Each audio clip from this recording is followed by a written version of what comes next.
ആശുപത്രി ശുചീകരണ ജനകീയ ക്യാമ്പയിന് ജില്ലയിൽ തുടക്കമായി. ജില്ലാതല ഉദ്ഘാടനം കായംകുളം താലൂക്ക് ആശുപത്രിയിൽ സഹകരണ എക്സൈസ് വകുപ്പ് മന്ത്രി എം ലിജു ഉദ്ഘാടനം നിർവഹിച്ചു.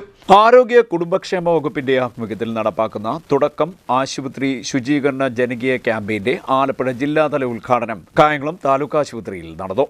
സഹകരണ എക്സൈസ് വകുപ്പ് മന്ത്രി എം ലിജു ഉദ്ഘാടനം നിർവഹിച്ചു. അപ്പോൾ ജീവനക്കാർ, ഹരിതകർമ്മ സേനാംഗങ്ങൾ, ആശാ വർക്കർമാർ തുടങ്ങിയ നമ്മുടെ ആരോഗ്യ രംഗത്തെ സേവകർ മാത്രം വിചാരിച്ചാൽ നമുക്ക് ആശുപത്രിയോ സമൂഹമോ വൃത്തിയായി നിൽക്കില്ല. എന്തുണ്ടാവണം? ജനകീയ പങ്കാളിത്തം ഉണ്ടാവണം. ജനകീയ പങ്കാളിത്തം ഉണ്ടായെങ്കിൽ മാത്രമേ നമുക്ക് സമൂഹത്തിൻ്റെ ശുചിത്വവും അതോടൊപ്പം തന്നെ സാമൂഹിക ആരോഗ്യവും നിലനിർത്തണമെന്നുണ്ടെങ്കിൽ ജനകീയ പങ്കാളിത്തം ഉണ്ടാകണം. സംസ്ഥാന ആരോഗ്യ വകുപ്പ് ആരംഭിച്ചിരിക്കുന്ന ഈ ശുചിത്വം, ഈ തുടക്കം എന്ന് പറയുന്ന ഒരു ക്യാമ്പയിൻ ജനകീയ പങ്കാളിത്തത്തോടുകൂടി പ്രതിരോധവും അതോടൊപ്പം തന്നെ ആരോഗ്യ സംരക്ഷണവും ലക്ഷ്യം വെക്കുന്ന ഒരു ക്യാമ്പയിനാണ്. അപ്പോൾ ഇന്നൊരു തുടക്കം മാത്രമാണ്. DMO ഇവിടെ ഉണ്ട്.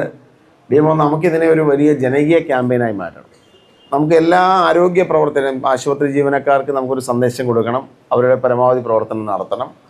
നമ്മുടെ ഹരിതകർമ്മ സേനാംഗങ്ങളും ആശാ വർക്കർമാർക്കും അവർക്കും എല്ലാ പിന്തുണ നമുക്ക് കൊടുക്കണം. അതോടൊപ്പം നമുക്കിതൊരു ജനങ്ങളിലേക്ക് എത്തിക്കണം. വിദ്യാർത്ഥികൾ, യുവജനങ്ങൾ, അതോടൊപ്പം തന്നെ സമൂഹത്തിലെ വ്യത്യസ്തമായ രാഷ്ട്രീയ പ്രസ്ഥാനങ്ങൾ, സാമൂഹ്യ പ്രസ്ഥാനങ്ങൾ, അത്തരത്തിലാണ് നമുക്ക് തന്നെ ഒരു ക്യാമ്പയിനായി മുന്നോട്ട് കൊണ്ടുപോകുന്നത്. എല്ലാവരും ചേർന്ന് നമ്മുടെ നാടിനെ മുന്നോട്ട് നയിക്കുക എന്നുള്ളതാണ് ഇതുവഴി ലക്ഷ്യം വെക്കുന്നത്.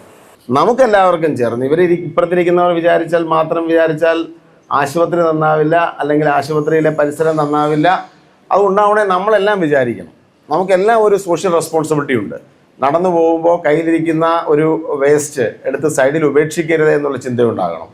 വീടിനകത്ത്, എൻ്റെ വീടിനകം ശുദ്ധിയായിരിക്കണം, പക്ഷെ മതിലിനപ്പുറത്തോട്ട് അയലത്തുകാരൻ്റെ വീട്ടിലേക്ക് ഇടാം, അല്ലെന്നുണ്ടെങ്കിൽ റോഡിലേക്ക് ഇടാം എന്ന് ചിന്തിക്കുന്ന ശുചിത്വ സംസ്കാരമാണ് പലപ്പോഴും നമ്മൾ കാണുന്നത്. അപ്പോൾ അതെല്ലാം നമുക്ക് മാറ്റാം. നമുക്ക് ഒരു ദിവസം കൊണ്ട് അവസാനിക്കുന്ന ഒന്നല്ല, ഇതൊരു ക്യാമ്പയിനാക്കി മാറ്റി നമ്മുടെ നാടിനെ നമുക്ക് വൃത്തിയാക്കണം. ആശുപത്രികളിലെയും പൊതുസമൂഹത്തിലെയും ശുചിത്വം കേവലം ജീവനക്കാരുടെ മാത്രം ചുമതലയല്ലെന്നും പൊതുജന പങ്കാളിത്തത്തിലൂടെ മാത്രമേ സാമൂഹിക ആരോഗ്യം പൂർണ്ണതോതിൽ നിലനിർത്താൻ സാധിക്കൂ എന്നും മന്ത്രി പറഞ്ഞു. കായംകുളം നഗരസഭാ ചെയർമാൻ ശരത്ലാൽ ബെല്ലാരി ചടങ്ങിൽ അധ്യക്ഷത വഹിച്ചു. ജില്ലാ മെഡിക്കൽ ഓഫീസർ ഡോക്ടർ VP ദിവ്യ, കായംകുളം നഗരസഭ ഉപാധ്യക്ഷ R അംബിക, സ്ഥിരസമിതി അധ്യക്ഷരായ കാവിൽ നിസാം, മിനി ഷാമുവൽ, താലൂക്ക് ആശുപത്രി medical superintendent doctor S Shaji, health nodal officer doctor Vipin Keravi, ward councillor Prameela Baburaj, medical officer doctor B Sajeev, media officer I Chithra, മറ്റ് ജനപ്രതിനിധികൾ, ഉദ്യോഗസ്ഥർ തുടങ്ങിയവർ പങ്കെടുത്തു.